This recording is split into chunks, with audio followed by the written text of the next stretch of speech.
This is the Five Stars Podcast. Let me talk to you.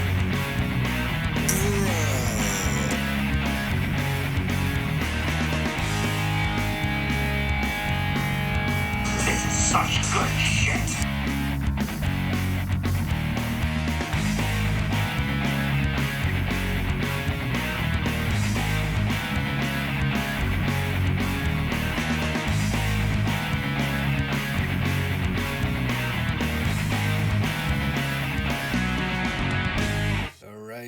What's going on, wrestling viewers? Today is Friday, October 8th, 2021, and you are currently tuned into the Five Starr Wrestling Report podcast. This is a YouTube show bringing you two podcasts each week on pro wrestling recaps and opinion coverage. For those of you returning viewers, welcome back.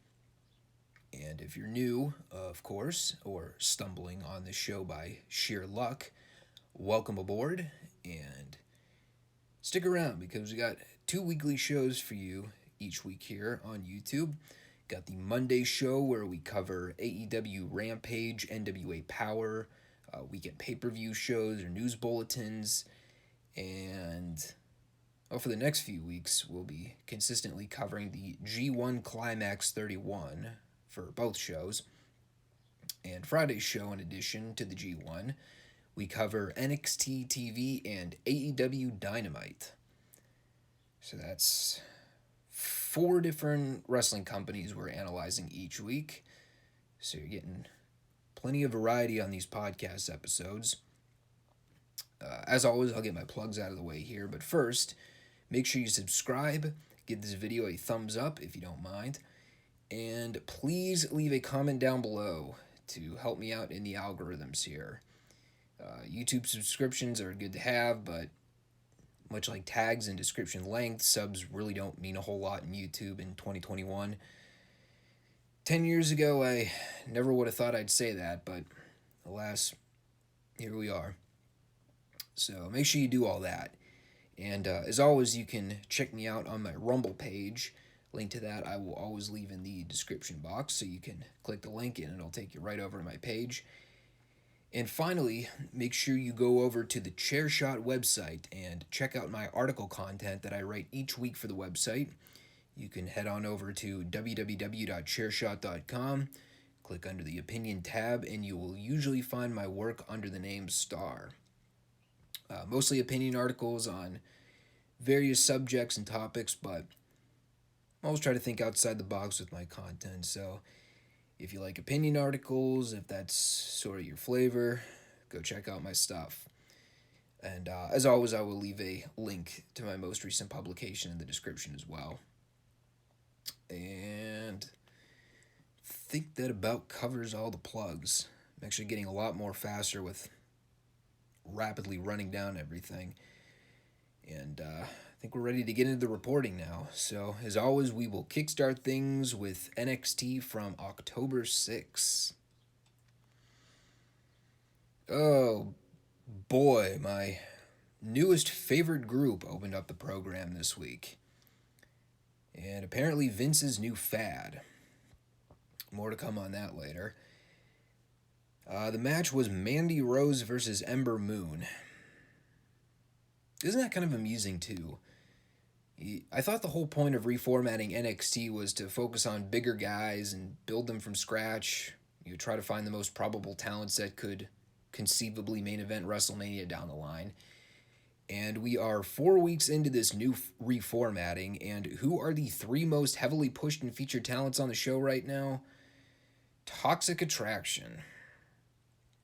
One of whom is a moderately decent talent, but not a particularly spectacular wrestler, and 2 lackeys who are, well, let's face it, just going to get shuffled in the mid-card once they get called up to the main roster.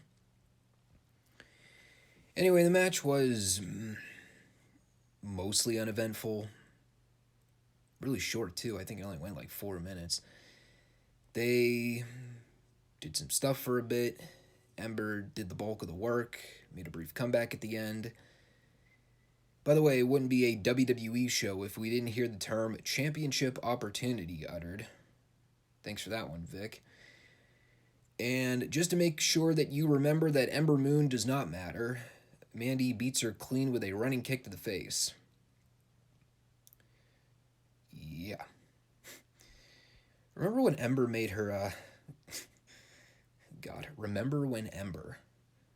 Sounds like a terrible garage band name. Remember when Ember came back to NXT and we all thought that she was going to have a better second go around? Yeah, that tanked pretty hard. Alright, let's see if I can get his name right this week. LA Knight versus Odyssey Jones. I've been watching this guy for like 5 years now, and I can just never get out of the habit of calling him Eli Drake. Also, it probably doesn't help that LA Knight is such a stupid fucking name. Let me talk to you. Anyway, this match was fun for the time it lasted, I thought. Odyssey is just Mark Henry now. More agile, but they ditched the Nation singlet, and now they're just going with the jet black singlet. Jones threw Knight around for a minute or two. Cue Andre Chase for the distraction, and predictably, because every babyface in WWE is a complete moron, Knight hits him with a neckbreaker from behind and wins. He had a Cameron Grimes promo. He's on the chase for a lady. Chase excellence, my friend, not women. Trust me. Better investment. We had the worst high school level acting class session with Von Wagner and Kyle O'Reilly. Kyle wants Wagner to back off from helping him out. Hideous.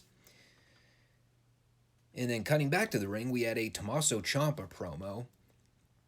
And he does a brief plug for the upcoming Halloween Havoc pay-per-view in 3 weeks. And if we learned anything from the Damian Priest-Miz catastrophe earlier this year, I am almost sure that there will be some involvement with zombies in some capacity. Hopefully no one gets eaten this time. Anyway, Ciampa wants someone with some balls to step up to the plate and challenge him. So, unpredictably, out comes Steiner to confront him. And basically told Ciampa he doesn't care how long he's been there, he wants the title. Ciampa tells him he needs the title. Or I should say that he needs the title. And tells him that in 3 weeks he's going to need Steiner to turn from an intern into a doctor or something like that. And if we've learned anything about Professor Scott and math lessons, I'm sure Rex Steiner is perfectly qualified for a doctorate education of some kind. Preferably something more substantial than lesbian dance theory or underwater basket weaving.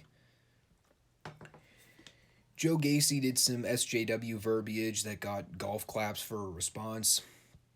And that led to a match with him and Ikemen Jiro. And, of course, Jiro is actually somewhat over with the crowd. So, who do they put over? The men's rights activist. Don't really have anything else much to add there. The gimmick sucks, so, of course, they're just going to keep beating you over the head with it nonstop until you have a fucking aneurysm. Or just stop watching the show entirely. Your pick. We had Cora Jade in, I think, her debut match. And apparently she's got the skateboard gimmick. So she's the female Darby Allin. Anyway, she was supposed to wrestle a jobber, but Frankie Monet came through the crowd and beat her up. So her and Cora had a real short match. Frankie went for something resembling a glam slam, and then Cora rolled her up and got the win. Thanks for coming, Frankie. A couple pre-tape deals I skipped over, one of which I think involved Duke Hudson playing poker. Yeah, I don't care either. They had a brawl session take place with all 4 of the guys that were in the main event tag match. Coincidentally enough, all of them were perfectly fine when they came out later, despite everyone getting the shit kicked out of them backstage. Because, you know, what's selling? Hey, quick deal with Ciampa and Gacy backstage. Gacy wants to be included in an NXT title opportunity. Even amidst all the Gen Z language, Gacy is still not permitted to say something as simple as, "I want a shot at the belt."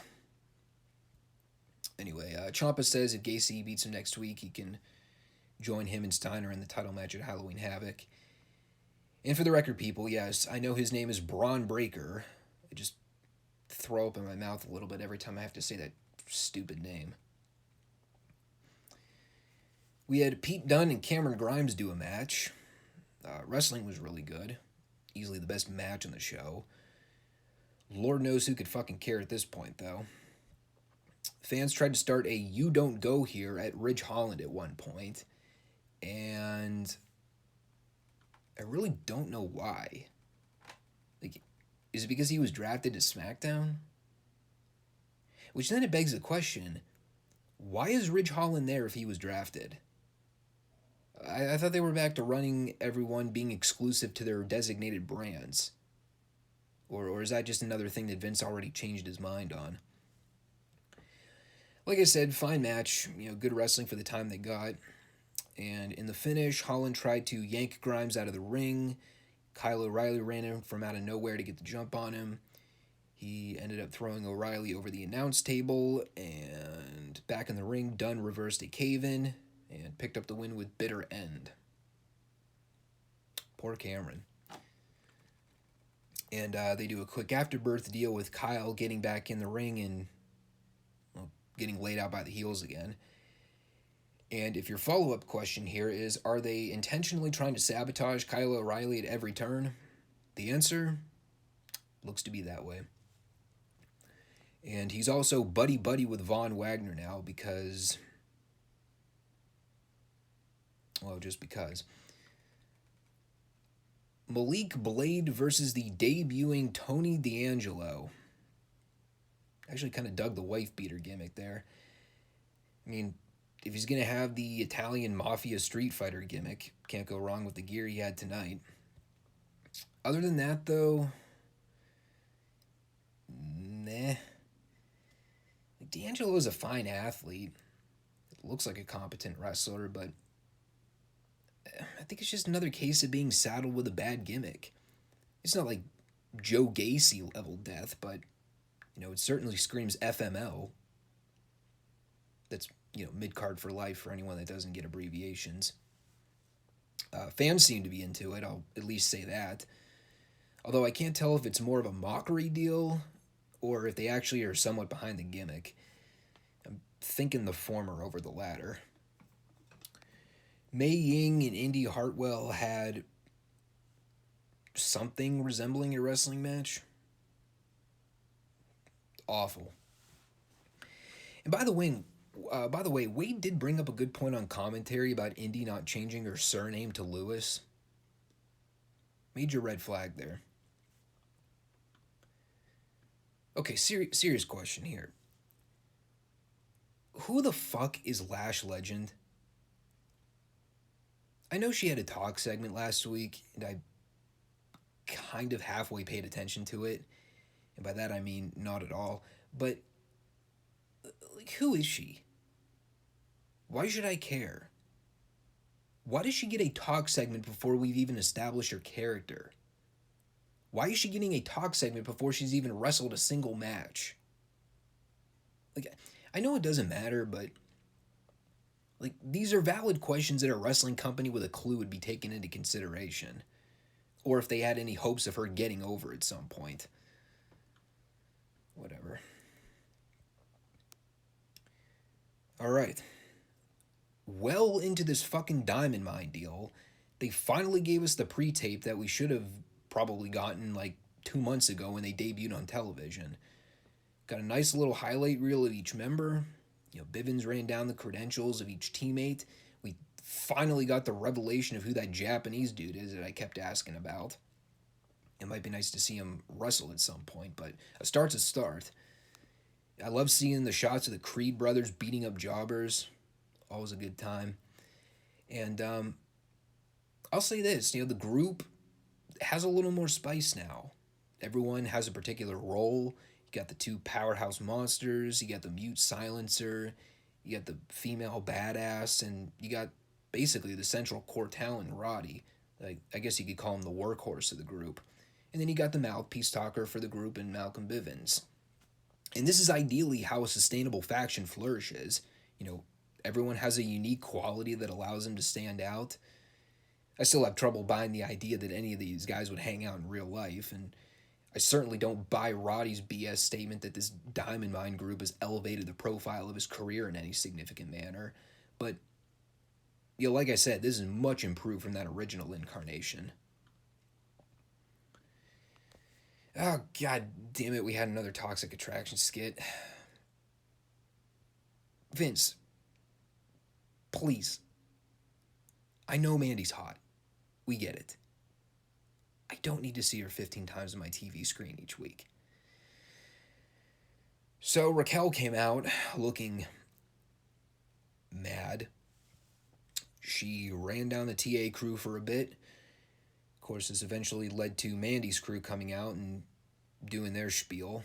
And long story short, they all tried to surround the ring to jump Raquel, but Zoe Stark and Io Shirai ran out for the save. And like I said last week, seems like the end game here is to get all the belts on Toxic Attraction, probably as early as Halloween Havoc, and okay, that's fine, whatever. At least if you're going to force them on my television each week, you may as well give me a reason to want to see someone kick their asses and beat them for the belts. I don't think the matches will be particularly any good, but I think we're long past that point of return. Anyway, well, they did a hell of a job building it up throughout the night. Finally get this main event, 4-way elimination tag title match with MSK, GYD, Carmelo Hayes and Trick, and Briggs and Jensen. And as I mentioned earlier, despite everyone getting into a brawl less than an hour prior, everyone came out here and pretty much were none the worse for wear. And they had an okay main event match. And everyone did a lot of moves. Trick and Carmelo ran wild early on, so WWE logic dictates they were the first to go, and that's exactly what happened. And the people actually started a "We Want Mellow" chant throughout the match. So good call there, guys. Eliminate the team that people cared about the most early on. GYD and MSK were in there for a while, and GYD were getting the heat. MSK ended up getting a hot tag and running wild on the heels, but Briggs got a blind tag. Briggs, who fucking cares? Same difference. Anyway, Briggs and Jensen hit some powerbomb combo thing, and they eliminated the UK Geeks. A couple minutes back and forth with MSK and B&J. Just piece that one together. Anyway, sorry, my mind is totally in the gutter 95% of the time. MSK ended up retaining with a roll-up, to which the fans boo as a result. And I actually think they missed a golden opportunity here to have Hayes and Trick come back out to cash in the contract to win the belts here in the last minute of the show. Thought it would have made for a cool swerve, but what do I know? But instead, after the faces show respect, Briggs and Jensen go to leave. Imperium runs in from behind and jumps MSK. Again, the fans are cheering this, mind you. And then Briggs and Jensen run back in to make the save, and the fans boo to end the show. Yeah, you think it's about time to get the belts off of MSK? I'm totally bad at it. And despite my usual terrible attempts at bringing any sense of humor to this show, I think I'll let go my closing thoughts from last week. This show it's definitely a Vince McMahon show. I kind of joked about it earlier, but when you really look at the show in depth, who are the promising young guys that are supposed to allegedly main event WrestleMania in 5 or 6 years? Aside from Rex Steiner. I mean, they got a lot of fresh faces they're featuring right now, and they're getting pushed, but most of them are trapped with dead in the water, go nowhere gimmicks, And the most heavily featured element on this show right now is a three-piece women's faction. But the more I think about it, I got to agree with Jim Cornette on this one. You know, a lot of stuff we see on the show probably would never have made television on an episode of OVW back in the day. You know, and that's not even touching the fact that the show is being distributed on a primetime national cable network. I would like to think that things would be any different if the guys could just be extensions of their own personalities instead of being given a bunch of goofy 1980s cartoon characters. But, you know, maybe that's just a reflection of how bland some of these guys' real personalities are. You know, that's why Vince wants everyone to be saddled with a gimmick. Not everyone can be Matt Riddle. Am I missing anything here? I mean, I'm trying to find golden nuggets in this show, and even the good wrestling is either ruined by run-ins or matches being way too damn short. So, I don't know, man. I might need to course correct here after this Halloween Havoc show. Because if this show keeps going in the direction it's going now, I don't know how much longer I'll be able to keep up with the dry humor ways to justify why I'm watching this. I mean, I feel like I'd be better served ranting about Cody and Brandy's stupid TV series. At least I could get some actual comedy relief out of that. And mentioning Cody and Bypass, that probably would be a good segue into Dynamite. So let's go ahead and cover that show. With no entrances, extraordinarily rushed ring introductions, and an alarm bell that went off in my head that said maybe we got too much shit planned for this show this week. We started with this 8-man tag featuring the Elite versus the Jurassic Express, Christian Cage, and Bryan Danielson. And if you are a fan of moves, boy, were you in for a treat. If you like logic, well, it depends on what chunk of the match you watched. There was a lot of material here to break down, but kind of just go over the highlights and notable things that I took away from it. First thing right out of the gate that became apparent like a minute in, man, do these people like Luchasaurus. Which I actually kind of got a kick out of because you got 8 of the most heavily pushed and heavily featured guys in AEW in this match. You got the 2 biggest name acquisitions in Bryan Danielson and Adam Cole. And who's the one that gets the biggest pop? The guy in the dinosaur mask that does more jobs than a porn star. Incredible. Babyfaces actually controlled a lot of the action early on until the part where things kind of broke down and the Bucks hit Christian Cage with the Meltzer driver on the outside ramp. And that took Christian out of the match entirely, which was strange. There was no stretcher job. There was no ambulance angle. Nope. Just, oh shit.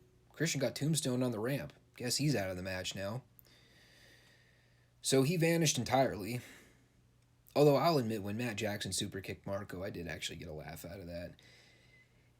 And they did a whole bunch more stuff for a while. Everyone did a series of signature move trades on one another.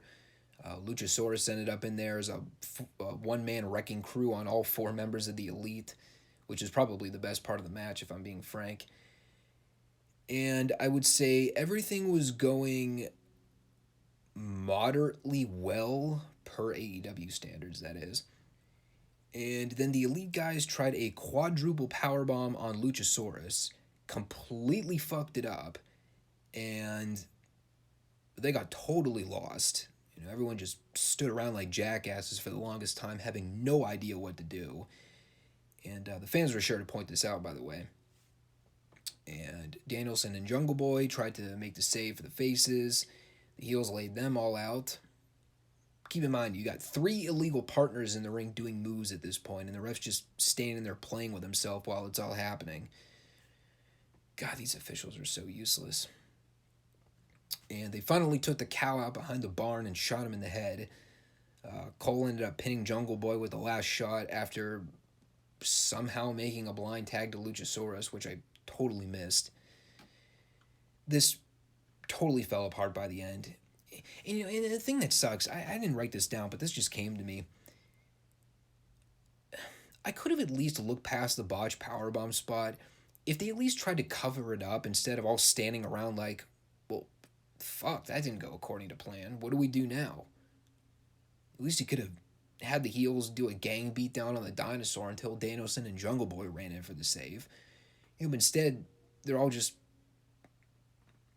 I don't know, waiting for social cues, I guess. Yeah, it just totally fell off the map by the end. As I suspected it would, because, they're all a bunch of arrogant pricks that have to get way too cute with everything they do. They approach everything from a spot-based narrative, so when something goes horribly awry, no one knows what to do because, they're not trained to handle those situations. And of course, the most experienced guy in this match was Christian, so what do? They essentially eliminate him early on and took the one guy that may have actually been able to guide them through the remainder of the match out. Yeah, and I know you had Danielson in there too trying to cover, but it really did not hide for how bad the last couple minutes of this match were. So there's my review of that. Started off fine, but oh my god, they fucked that up at the end there. Stay humble, guys. Don't think you found the winning formula yet. We had CM Punk out next to basically spew more of the Love Fest promo verbiage he's been doing for a while. Kind of talked about his history with Philly, made some bad cheesesteak jokes at one point, asking the crowd if they'd rather see him wrestle or buy everyone food. I'll tell you what I want to see. I want to see CM Punk do something interesting in AEW. Yeah, I'll say the quiet part out loud. Apparently, since no one else has the balls to do it. At least his promo actually set up a match for Rampage. Granted, it's against Daniel Garcia, but at least it's something. Kind of hope they use that match to set up a bigger program for him, but I guess we'll see what they want to do. It'd be great to see them eventually introduce Malachi Black into the fold, because if there's a match I definitely would pay money to see at the Full Gear pay-per-view, it's Punk versus Black. And if y'all didn't see my ideal AEW Full Gear card, go check that out on the Chairshot. I uploaded that, I think it was published a week ago or so, maybe a little over a week ago. Some of the matches are out of the equation now, but the Punk Black match is not quite off the table yet, so maybe that is a projected feud. They did something with Arn Anderson and Cody and a burning trash can, and this was quite odd even for Arn Anderson. And by the way, I love how even in the dead of night Cody is sporting custom suits, almost like he knew he was going to be on camera and said, man, I need to look sharp for that red light. Anyway, Arn basically told Cody that he'd turn his back on him, made some kind of reference to the Stardust gimmick, and I really didn't get anything out of it other than that. Only thing that made this salvageable was that we did not see Brandy. And we had this TNT Championship match between Sammy Guevara and Bobby Fish. And, fuck, dude, where's this Bobby Fish been? Certainly wasn't in WWE, I can tell you that. I mean, he wasn't like Ring of Honor level Bobby Fish here, but definitely saw more fire here than I've seen from him in recent memory. He also seemed a little less reserved, too. And I know Bobby's been plagued by a lot of injuries in the last several years, so it was nice seeing him take a few more risks here. Probably means that he's in good health. Solid TV match. Maybe went a few minutes too long, but I like the work they did. Fish ended up going for one of his signature kick strikes, but Sammy reversed it into his Burning Hammer deal and picked up the win to retain. And then, of course, we had this absolutely ludicrous afterbirth angle with Dan Lambert and the top team jumping Sammy after the bell.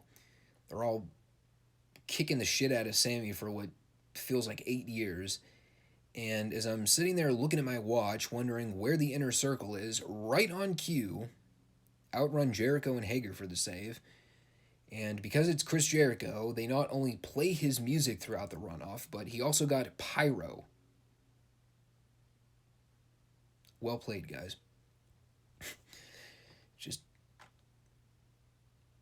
I don't even want to go into that right now. It's just I love the concept of how, like, in order for Jericho to make a save for a teammate, he just goes to the production crew. I will not make that run in unless you jackasses put pyro out for me. Only then will I go out and save my best friend. So, there's so much comedic element to that. And yes, keep that in mind too. With Jericho and Hager running out to make the save here. 3 or 4 shoot MMA professionals got their asses beat and run down by one guy with MMA background experience and another guy who looks like he ate one of the MMA fighters. Anyway, they set up a 6-man tag with Jericho, Hager, and Guevara versus Scorpio, Ethan Page, and Junior Dos Santos, I think. A little bit of mic trouble there for Jericho, but that was the payoff here. That'll be a thing. Then we had this special Tony Khan announcement. And obviously it's not really earth-shattering news right now that Dynamite will be switching over to TBS in January next year. And I think a lot of us had presumed that they would be introducing some kind of new championship at a point or another to be, exclusive to that show. What I did not expect was the announcement that the TBS title was going to be exclusive to the women's division. Don't really know how I feel about that. I don't think it's really warranted. I don't think the women's division is strong enough to validate a second championship. Unless maybe they were going to introduce like tag belts at some point. I think, if my news sources are right on this topic too, I think it was recently announced that Rampage won't be moving to TBS and that they'll actually be staying on TNT going forward. Which basically ensures that they won't have to scrap the TNT title, and that's a good thing because that would totally change the scope of the men's mid-card division. But in my opinion, I think the men's division would be better suited right now to have some kind of lower tier third belt. They got more roster depth. There are a lot of guys that could probably use some profile elevation, especially when you're talking about some of the younger guys like a Jungle Boy or a Dante Martin or a Powerhouse Hobbs, people like that. By making the TBS belt exclusive to the women's division, do they really need it? I'll reserve judgment and just be fair here, but I'll go out on a limb here and say that this belt really only has 3 potential options right now for credible inaugural title holders. Ruby Riott, Serena Deeb, or Thunder Rosa. And unfortunately, I think I might be putting a little too much faith in them right now to go with any of those women. Because, they're actual talents, so logic dictates, hey, let's put the belt on Jade Cargill. They had a cool sit-down interview deal with Jim Ross and Darby Allin, where Darby went into pretty lengthy depth about his whole face paint deal. Talked about the car crash he was in with his drunk uncle. Basically said part of him died that night, and half the face paint is like a symbolism of the part of him that died. But the other important thing was that he looked death right in the face and conquered it. And he said that it didn't break him that night, and that's why he's not going to let MJF's bully tactics break him. It was a hell of a promo skit. Kind of dug it. I like it when guys talk about their spiritual journeys and how real-life circumstances shape their characters. I don't know why they waited 2 years into the company's existence to finally explain to us who Darby Allin is, but hey man, better late than never, right? Then Darby Allin and Nick Comoroto had a fairly short TV match that was just kind of there. I wish they'd do more with Comoroto. Dude has a unique look to him. Darby won. Not really much else to note. We had a deal with Malachi Black laying out Dante Martin in the ring. It happened. At least Dante got to cut a promo. Ricky Starks did a quick promo.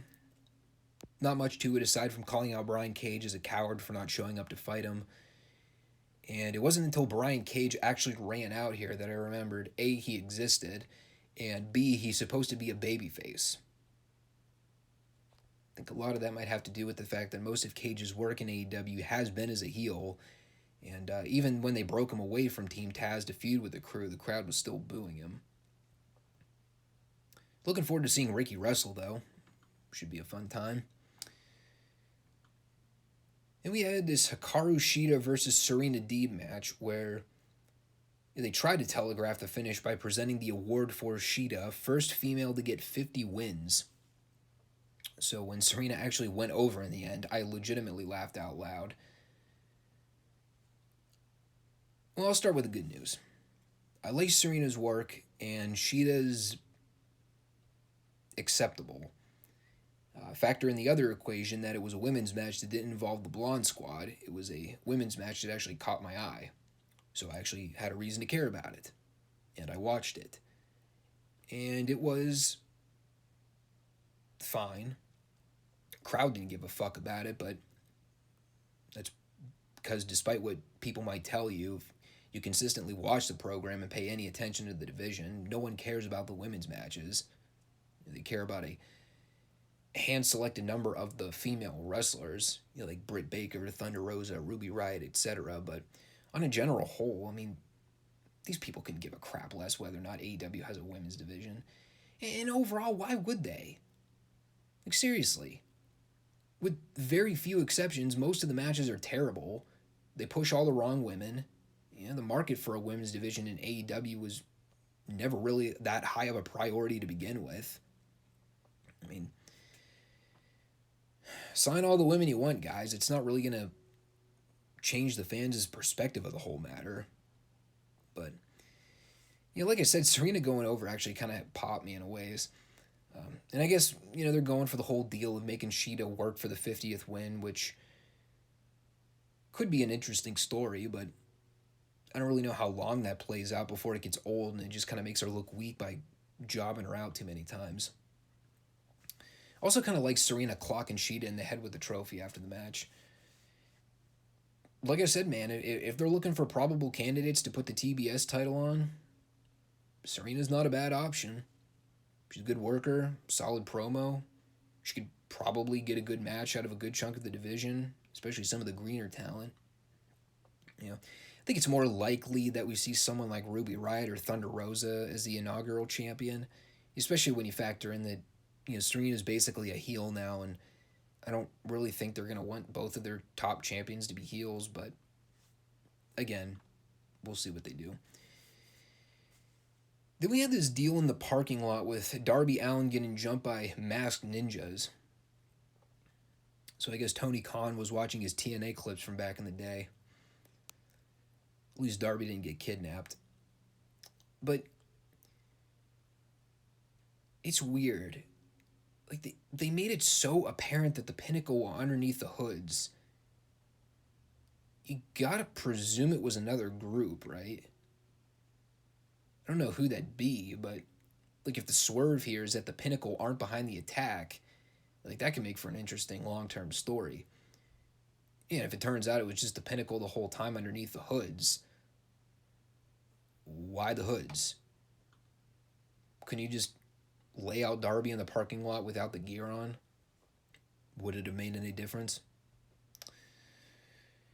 Had a quick Britt Baker promo where she buried the entire division and told them all to go fight amongst themselves for the lower tier TBS title while Britt stood at the top of the pecking order as the world champion. She's not wrong if you really think about it. Then we had this Casino TLC match. Why? Why not? And the participants in this match were Orange Cassidy, Pac, Andrade, Matt Hardy, Lance Archer, Jon Moxley.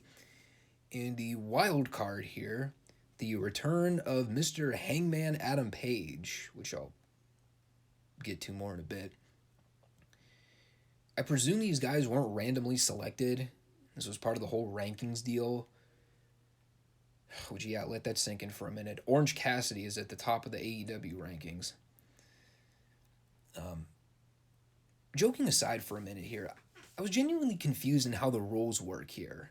It was a gauntlet format. Like, I know Justin Roberts explained the rules, so maybe I missed a detail here, but shouldn't this have been like a War Games deal where everyone has to be entered into the match before anyone is eligible to climb the ladder for the chip? Like, how is this match fair to guys that drew late entrances? Like, hypothetically, what would have happened if Pac climbed the ladder in the first minute and grabbed the chip before anyone else had a chance to enter the match? Would everyone else just be like, ah, fuck, dude. Hey, everyone, beer's on me. Let's go. You know what I mean? Really didn't understand the rules. Anyway, they had pretty much every car wreck spot fest TLC match you've ever seen. A couple near-death experiences. We got the spot where Andrade gave Pac the sunset flip powerbomb off the top of the ladder. You know, instead of like grabbing the chip or something to win the match. Nah, man. Andrade's got to get his shit in. We had Archer coming out, carrying one of the ring crew members on his shoulders, and not really planning ahead as to what he wanted to do with this man. He just kind of threw him over Andrade and then booted him in the face. And that's when Moxley came down and started introducing chairs and tables, where this match basically turned into TLC. And they're all doing the furniture junk for a while. Finally, Hangman Page makes his big return. Total house of fire on everyone here. Crowd's going total nuts for him. In the scariest moment of the match, which I don't think I've seen Page do since the Ring of Honor days, he hit the dead-eye reverse pile driver off the top of the ladder through a table. And I mean, they try to make it look as safe as possible with making sure it ends up turning into one of those modified shoulder pen drive things that Ciampa used to do.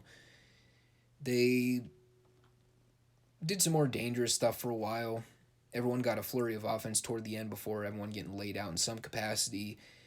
Ended up circling back around to Page, giving Archer the buckshot lariat, getting briefly cut off by Moxley at the top of the ladder. Him and Page were throwing punches, but Moxley just kind of fell, I guess. And then Page grabbed the poker chip and won. Pretty telegraphed finish by the time we got to Page's return, but it was a cool moment. And, you know, now they're adding in a little wrinkle of Page getting his future world title shot. And I have my ideas on how they should do it if they really want to milk some heat, but yeah, it does make the Bryan Danielson situation a little more intriguing. So we'll see where they go. Generally, I think a lot of these stunt show bump fest matches have lost a lot of appeal. You see them so many times, they just don't really mean as much. But I didn't hate the match. Right guy won, and to tell you the truth, that was probably the only thing about it that I took away from it. Pac's still incredibly underrated.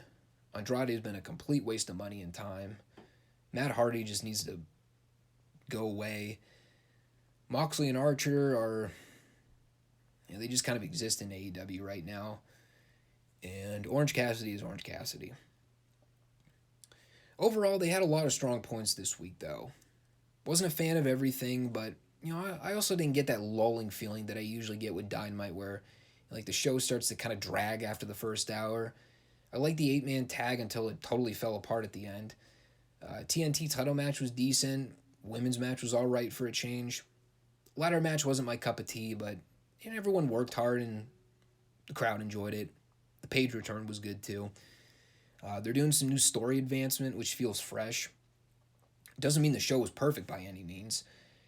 I'm still kind of waiting for them to piece together the card for this Full Gear pay-per-view, which is supposed to be happening in a few weeks, I think. And, I mean, with the exception of MJF versus Darby, I really don't know what direction they're going for a lot of these matches. Like, even the world title picture is still up in the air. Like, more than likely, they're going to do the rematch with Page and Omega, but still doesn't account for what they're going to be doing with Bryan Danielson. They don't have a clear-cut plan for CM Punk. They don't have a clear-cut plan for Adam Cole. They don't have a clear-cut plan for Malachi Black. They don't have a clear-cut plan for pretty much any of their newest talent acquisitions. And, like, that's particularly concerning for guys like Punk and Danielson, who are probably the two hottest household names they have right now.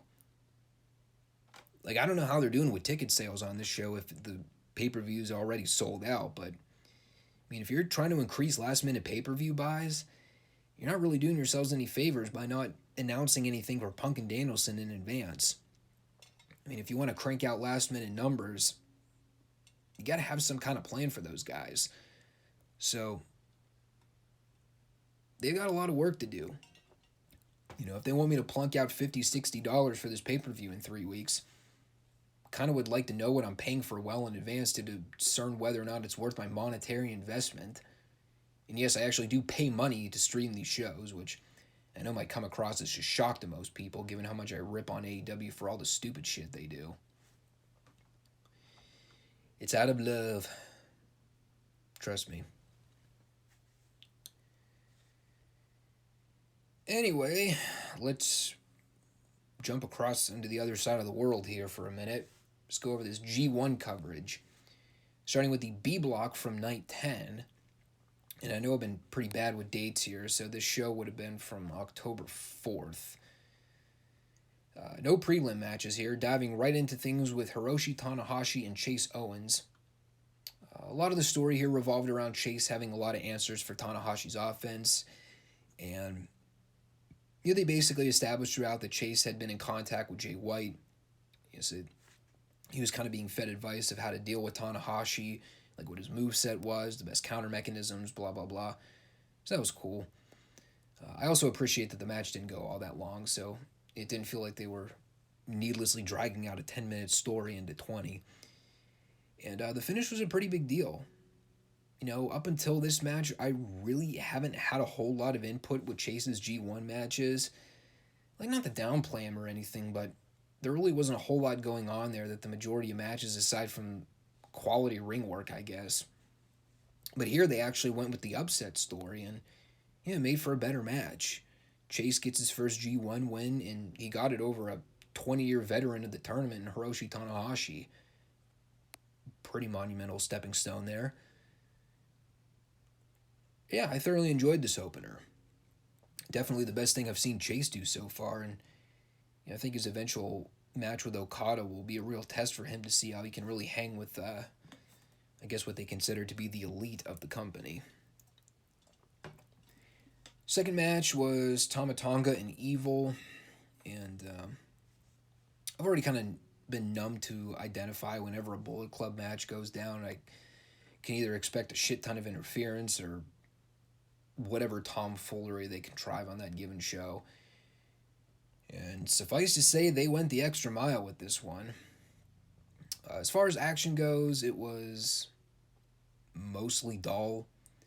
Tonga ended up playing default babyface, but it's just weird, this character dynamic that they end up playing with these Bullet Club heel versus heel matches. I have such a hard time getting behind it. I mean, I guess that's the traditionalist in me. Like, my brain is just wired to always get more emotionally invested into wrestling matches where you have a clear-cut villain and a clear-cut hero. Problem with these Bullet Club matches is, guys flip-flop face and heel so much depending on what side of the bed they wake up on. I just can't get behind it. Anyway, they did the deal at the end where Tonga was setting up for a finisher, but the Undertaker summoned the lights to go out, and when they came back on, the ref was down. Dick Togo was choking Tonga with a wire. Jado ends up clubbing him with a kendo stick. Evil runs up and low blows Tonga, and then ref counts 3. Not really much else to add there. It's a Bullet Club match. You pretty much know what you're getting at this point.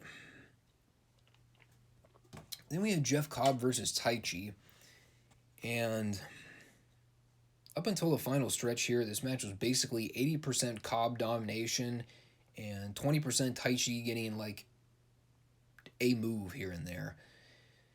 But once it kicked things into third gear, I ended up enjoying the work. Taichi was able to milk a steady comeback, got a couple near falls on Cobb toward the end, which the crowd actually reacted to. And when I say react, I mean, the best you can do when you're restricted to just claps and fucking pieces of cloth over your face. But, yeah, this is very good. Especially in the last 5 or so minutes once Taichi started gaining a little more traction. Cobb ended up going over with Tour of the Islands, which keeps him at 5-0, and with 10 points now. So they are still running with him in this little undefeated streak, which is kind of interesting, especially when you got the same story with Okada right now. And if the end goal is to get Cobb and Okada in the B Block finals with both men walking in with an unblemished record, that could make for an exciting match. Probably would be the opportune time to put Cobb over Okada if they really want to solidify him as a big deal. So I definitely like what they're doing there.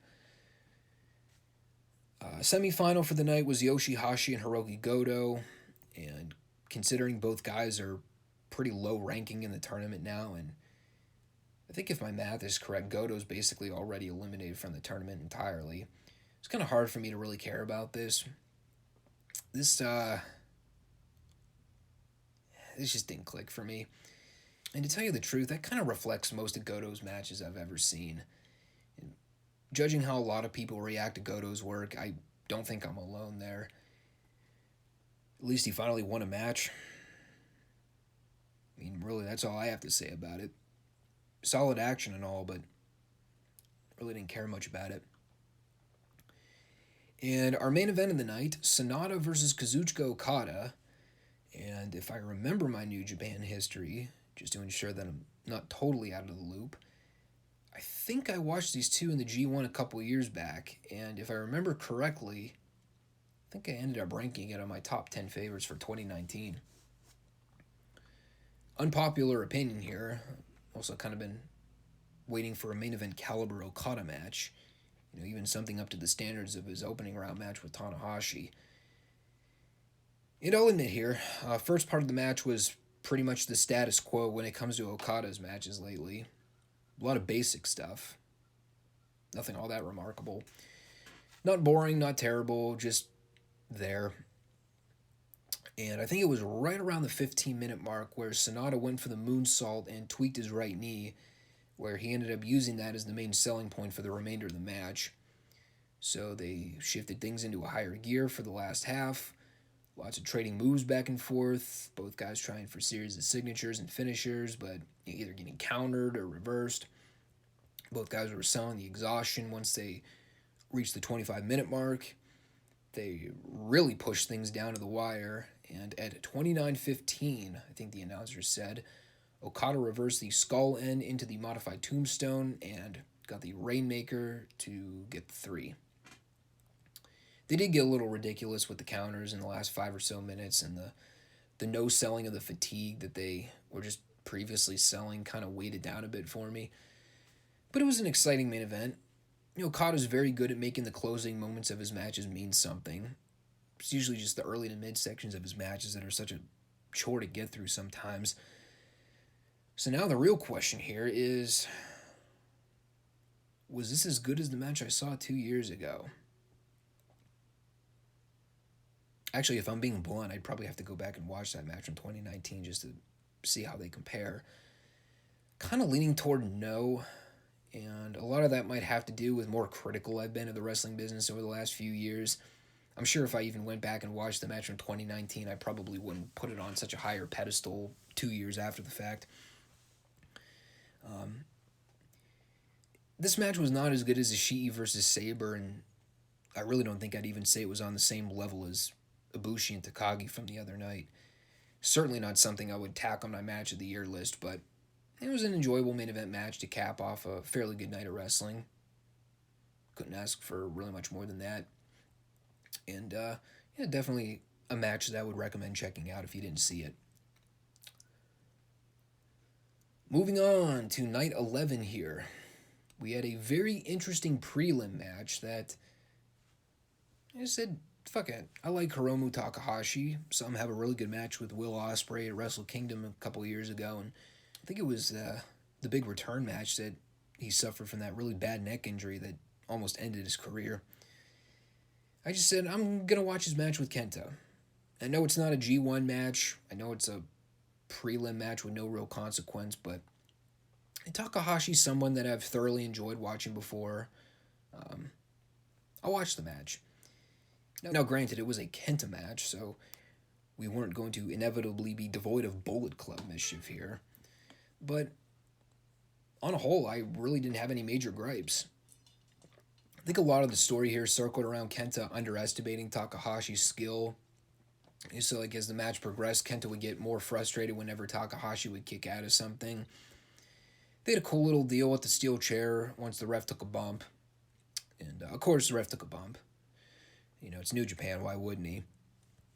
But Kenta was sort of hovering over Takahashi with the chair and kind of daring him to hit him with it, but Kenta threw it away temporarily, and he ended up throwing it in his face like a minute later. But, at least shows that Kenta's not a total heartless bastard.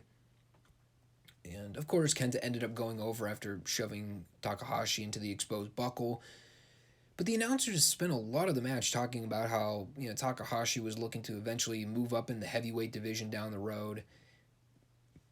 I mean, I wouldn't be opposed to it. It gives him another future world title contender to build up, and considering how things have radically shifted in the scope of the heavyweight division in New Japan since the kickstart of AEW, they could really use some top-tier guys aside from Okada and Tanahashi. Real solid match, though. Probably could have shaved off a few minutes, but you could say that about most New Japan matches.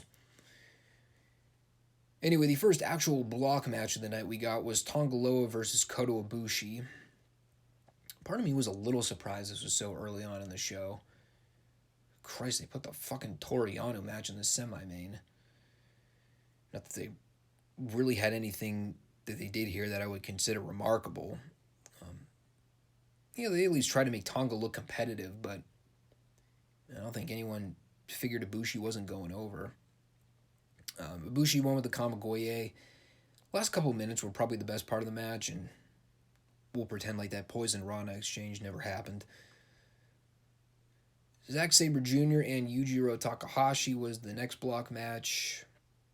Again, not a whole lot to report on with this one. Yujiro tried for a bunch of low blows and cheap shots. Sabre would either counter them or fire back with some kind of offensive strike. Zack ended up tapping out Yujiro with some kind of arm submission. Looked cool. But, yeah, man, a lot like the Ibushi match. Pretty predictable finish. Match wasn't all that memorable.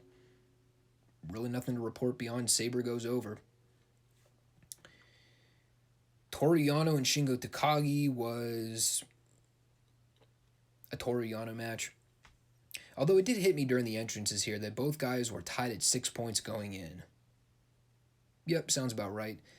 The guy that's the biggest joke in the tournament each year somehow manages to actually be credible competition to all the top world title contenders. But looking beyond that, third match in a row on the show where I never doubted for a second who was going over. And I guess that's kind of the appeal of Toru's matches in New Japan. Like, what poor jackass falls victim to the slip-on-a-banana peel finish. They at least didn't go too overboard with the tomfoolery here, but it's just so hard to care about anything Toru Yano ever does. Unless you're a fan of his matches, which, judging how most people react to him, I don't think a lot of people are.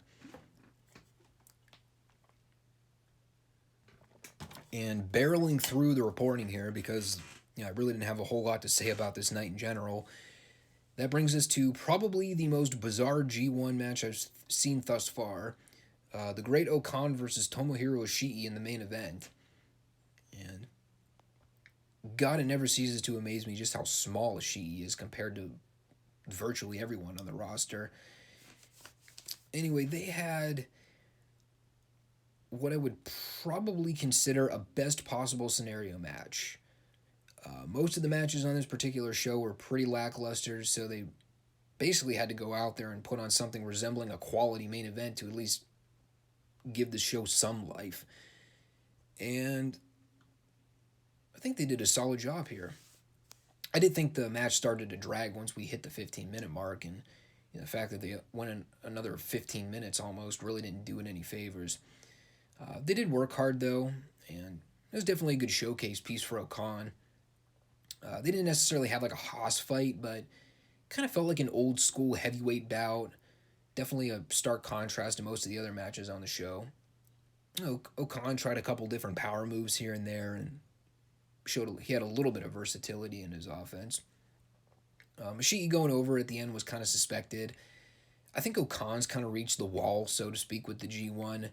He's basically fought all the undercard competition, and considering his remaining opponents are all some of the higher ranking tier guys in the block, I presume he's just going to end up doing jobs for the remainder of the tournament. But Ishii's still in the fight, technically. Highly doubt he's positioned to win the block, but it's good that he hasn't totally been eliminated from the competition either, because him and Zach have been two of the best highlights from this block from the beginning. Overall, I would absolutely say this was the worst of the shows I've seen thus far. The best match on the show for me was the Kenta Takahashi opener, and that wasn't even a damn tournament match. Ishii and Okan was good too, but they kind of lost me, especially once they got past the halfway mark. That and following 3 mediocre matches in a row just really didn't do any favors either. So, yeah, skip this one entirely. Unless you have a true desire to see Kenta versus Hiromu, you really don't need to go out of your way to watch anything on this show. Well, that was kind of a bummer to end the show. Sorry about that one, people. Guys, if you want to support the FSWR podcast in the future, please make sure you hit that subscribe button. Make sure you keep the bell icon notified, just to make sure you get the updates of when our shows post every Monday and Friday. Make sure you leave a comment and rate this video for me. And as always, you can check the show out on Rumble if you'd like. And you can also head over to www.chairshot.com. Check out my article content each week. Would greatly appreciate any and all support I can get from you all. I will be back on Monday for the next installment of the show, and pretty much same format we've been doing for a while here. Once the G1 wraps up, I think I'm going to try to change things up a little bit with the Monday show to keep it fresh. Whether it's article content coverage, news coverage, weekend pay-per-view shows, whatever's going on that particular weekend, I'll try to make a focus of it. But I'm trying to avoid the show becoming too monotonous, because that's the problem with these G1 recaps. I'm only really doing 3 sections of these podcasts because that's really all I have time for, but it kind of limits the stuff that I'm able to talk about, particularly in the news realm. So if you're not a fan of the G1 stuff, sorry. I know it doesn't really seem to have much of a following this year, so you don't have to watch the G1 coverage if you're not into it here, but I promise I'll try to change things up a bit in the future. Until then, I should say until Monday, take care all. Peace.